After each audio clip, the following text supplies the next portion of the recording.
சாந்தினியை வேட்டையாடிய புலி.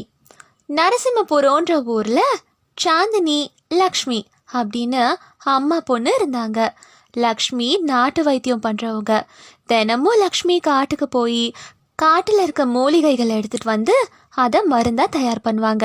ஒரு நாளைக்கு லக்ஷ்மி, அம்மா சாந்தினி, நான் காட்டுக்கு போயிட்டு வரேம்மா, நீ வீட்ல பத்திரமா இரு. அம்மா நான் இங்க இருந்து என்னம்மா பண்ண போறேன், நான் உங்க கூட உதவியா வரேம்மா. சரி வா, 2 பேரும் போலாம். அப்படி 2 பேரும் நடந்துக்கிட்டே காட்டுக்கு போனாங்க. அம்மா நீங்க இந்த மூலிகைகளை வச்சு எப்படிம்மா நாட்டு மருந்து தயாரிக்க கத்துக்கிட்டீங்க? இதெல்லாம் எப்படி கத்துக்கிட்டீங்க? அது நானா கத்துக்கலாமா, நம்ம பூர்வீகமே இந்த தொழில் தான் பண்ணிட்டு இருந்தாங்க, அப்படிதான் நானும் கத்துக்கிட்டேன். அப்படி லக்ஷ்மி சாந்தினிய காட்டுக்கு கூட்டிட்டு போய் மூலிகைகளோட பேரு, அதோட விவரம், அதோட பயன்கள்னு எல்லாத்தையும் சொல்லிட்டு இருந்தாங்க. அம்மா இதெல்லாம் ஏமா என்கிட்ட சொல்றீங்க? அதுவாமா, நான் வர முடியாத நேரத்துல நீ தானே இதெல்லாத்தையும் எடுக்கணும். அப்படின்னா ஓகேம்மா. ஆனா சாந்தினி, இது வரைக்கும் மட்டும்தான் நீ வரணும், காட்டுக்குள்ள போக கூடாது, ஏன்னா அங்க நிறைய மிருகம் இருக்குமா. அப்படி 2 பேரும் தேவையான எல்லா மூலிகைகளையும் பறிச்சுட்டு வீட்டுக்கு போனாங்க. லக்ஷ்மி மருந்து தயார் பண்ணிட்டு இருந்தாங்க. சாந்தினி அவங்களுக்கு உதவி செஞ்சுட்டு இருந்தா. அப்படியே நாட்களும் போச்சு. ஒரு நாளைக்கு காட்டுல இருந்து ஒரு புலி ஊருக்குள்ள வந்துருச்சு. ஊர்ல இருக்க மனுஷங்க மேல பாயுறது, அப்புறம் ஒரு மாடியும் சாப்பிட்டு காட்டுக்குள்ள எடுத்துட்டு போச்சு. இதை எல்லாத்தையும் பார்த்துட்டு ஜனங்க ரொம்ப ரொம்ப பயந்து போனாங்க. இதை எல்லாத்தையும் பார்த்த ஊர் பெரியவர் ஜனங்க எல்லார்கிட்டயும், புலி ஊருக்குள்ள வந்துருச்சு நான் கேள்விப்பட்டேன். ஒரு தடவை புலி ஊருக்குள்ள வந்துருச்சுன்னா மறுபடியும் அது வரும். அதனால எல்லாரும் ஜாக்கிரதையா இருந்துக்கோங்க, எப்பயும் பாதுகாப்பா இருந்துக்கோங்க. அப்படி ஊர் தலைவர் எல்லார்கிட்டயும் பாதுகாப்பா இருக்க சொன்னாரு. அதை கேட்ட சாந்தினி அவங்க அம்மா கிட்ட, அம்மா புலி கிட்ட மாட்டினா நம்மளால தப்பிக்க முடியாதுல்லம்மா, அது கண்டிப்பா நம்மள கொன்னுடும்ல. ஆமா சாந்தினி, அதுகிட்ட மாட்டினா அவ்வளவுதான், அதனாலதான் உன்னை காட்டுக்குள்ள போக வேணான்னு சொல்றேன். அப்படியே 2 நாட்கள் போச்சு. ஊர்ல இருக்க எல்லாரும் புலி எப்படி வருமோன்னு பயந்துட்டு இருந்தாங்க. ஒரு ராத்திரி புலி ஊருக்குள்ள வந்து ஊர்ல இருந்த ஒரு ஆடை சாப்பிட்டுடுச்சு. இதை எல்லாத்தையும் கேள்விப்பட்ட ஊர் ஜனங்க மறுபடியும் கூட்டம் கூடினாங்க.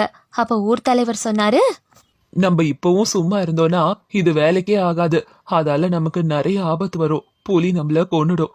யாரெல்லாம் தைரியமான ஆளுங்களோ அவங்க எல்லாம் என் கூட காட்டுக்கு வாங்க, வலை வீசி புலிய நம்ம பிடிப்போம். அப்படி அடுத்த நாளைக்கு ஊர்ல இருக்க கொஞ்சம் பேர் ஊர் தலைவரோட காட்டுக்கு போனாங்க. காட்டுல ஒரு வலைய போட்டு அதோட கயிறை தூரத்துல இருக்க ஒரு மரத்துல கட்டுனாங்க. அதுக்கப்புறம் அவங்க எல்லாரும் ஒரு மரத்தை கீழே போய் நின்னுக்கிட்டாங்க. அந்த சமயத்துல தான் சாந்தினியும் லக்ஷ்மியும் காட்டுக்கு வந்தாங்க. அவங்கள பார்த்த ஊர் தலைவர், லக்ஷ்மி என்னம்மா இந்த சமயத்துல இங்க வந்திருக்கீங்க?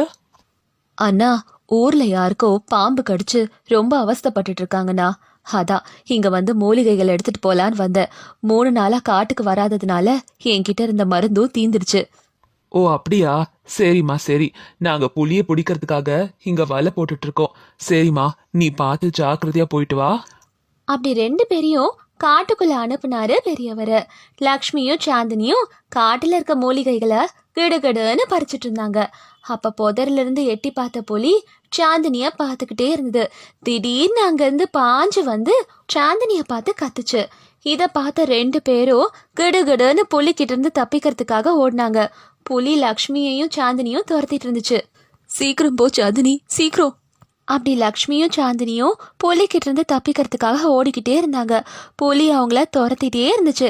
இதை எல்லாத்தையும் பார்த்த ஊர் ஜனங்க பயந்து போய் கயிறை விட்டுட்டு அங்கிருந்து போய் ஒளிஞ்சுக்கிட்டாங்க. லக்ஷ்மியும் ஒரு மரத்துக்கு பின்னாடி ஒளிஞ்சுக்கிட்டாங்க. ஆனா சாந்தினி ஓடிக்கிட்டே இருந்தா. புலியும் சாந்தினிய துரத்திக்கிட்டே இருந்துச்சு. சாந்தினி அதுகிட்ட இருந்து தப்பிக்கிறதுக்காக ஓடிக்கிட்டே இருந்தா. புலியும் விடாம துரத்திக்கிட்டே இருந்துச்சு. அப்ப சாந்தினிக்கு ஊர் பெரியவர் சொன்னது ஞாபகத்துக்கு வந்து உடனே அந்த மரத்துக்கிட்ட போனா. மரத்துல இருந்த அந்த கயிறை சாந்தினி புடிச்சு இழுத்தா. துரத்திட்டு வந்த புலி அந்த வலையில மாட்டிக்குச்சு. சாந்தினி உடனே அந்த கயிறை புடிச்சு இழுக்கவும் புலி நல்லாவே மாட்டிக்குச்சு. இதை எல்லாத்தையும் பார்த்த ஊர் ஜனங்க சாந்தினி கிட்ட, அம்மா சாந்தினி, உண்மையிலே எங்க யாருக்கும் தைரியம் இல்லம்மா, நாங்க யாருமே செய்ய முடியாதத நீ செஞ்சு காட்டியிருக்க. உண்மையிலே உனக்கு தைரியம் ஜாஸ்தி தான். ஐயா, இந்த புலியை அப்படியே விட்டா அது செத்து போயிடும். அது பாவம்ல. ஃபாரஸ்ட் ஆஃபீஸருக்கு ஃபோன் பண்ணுங்க, அவங்க இதை காப்பாத்துவாங்க. அது கிட்ட போற தைரியம் கூட என்கிட்ட இல்லம்மா. நீ சொன்ன மாதிரியே செய்றோம். அப்படி ஃபாரஸ்ட் ஆஃபீஸர் கிட்ட சொல்லவும் அவங்களும் புலியை வந்து எடுத்துட்டு போயிட்டாங்க.